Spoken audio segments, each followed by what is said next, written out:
And Locked On's NHL coverage of NHL free agency continues, and the Ottawa Senators have made a move. They signed goalie Joonas Korpisalo to a new deal worth $4 million a year. And right now, joining us, Ross Levitan of Locked On Senators to discuss the ins and outs of this big move. And Ross, are you pleased with the addition of Korpisalo in net for Ottawa?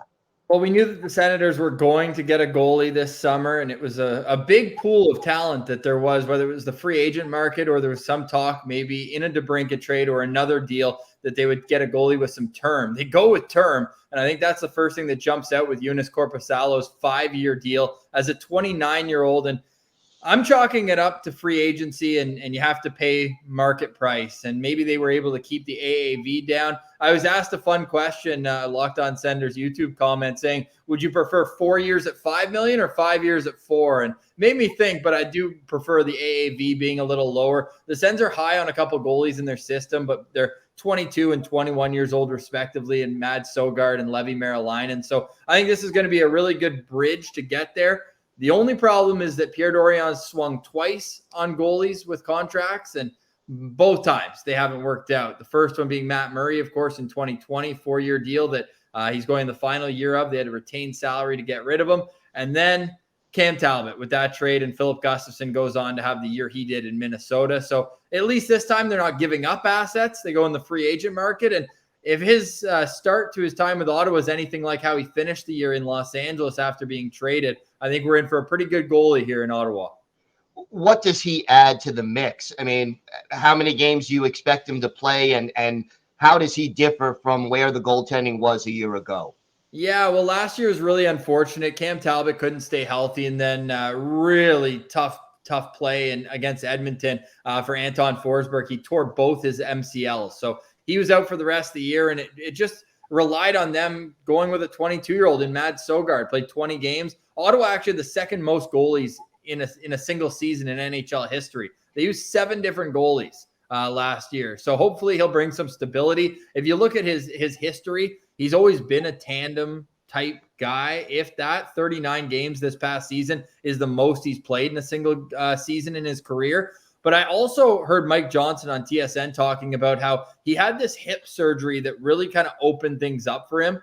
He had been dealing with it over a number of years, and man, he was awesome last year, even with Columbus, with one of the worst decors in front of him, worst defensive systems in the league. He was able to have a .911 save percentage and was decent, and then goes to LA and in 11 games was lights out. So I think there's a lot of hope that he can continue that. And obviously, whenever there's a move done with Pierre Dorion at the helm in Ottawa, there's going to be some sort of connection to the player. And in this case, it's kind of cool. Pierre Dorion always says that he loves winners. Well, Anton Forsberg and Joonas Korpisalo won a Calder Cup together with the Cleveland Monsters back in, I think it was 2016. So they've got some familiarity there, and Korpisalo brought that up in his introductory press conference or Zoom meeting over the phone, where he said, I was really interested in Ottawa, and I was interested in playing with Anton Forsberg. So I think we're going to see a tandems type situation, and if Korpisalo can take the net for 40-plus games, I think that's a win for the Ottawa Senators over the course of the contract.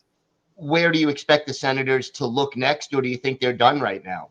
Well, a lot of talk about Alex DeBrincat right now. Hey, that seems to be on the front burner. Your New York Islanders were being discussed as a rumored destination. I know the Anaheim Ducks are very interested in acquiring DeBrincat.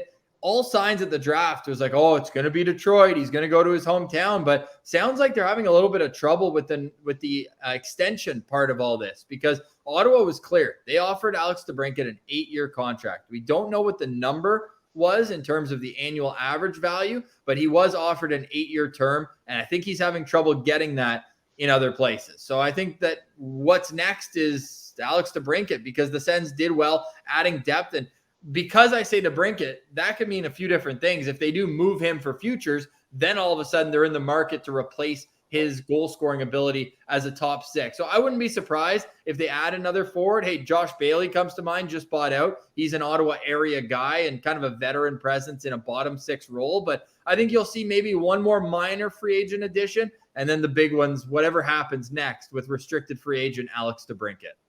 Well, we'll certainly keep our eye on that. And for more on all offseason moves made by the Senators, tune in to Locked On Senators for free on your favorite podcast app or on YouTube. Part of the Locked On Podcast Network, your team every day.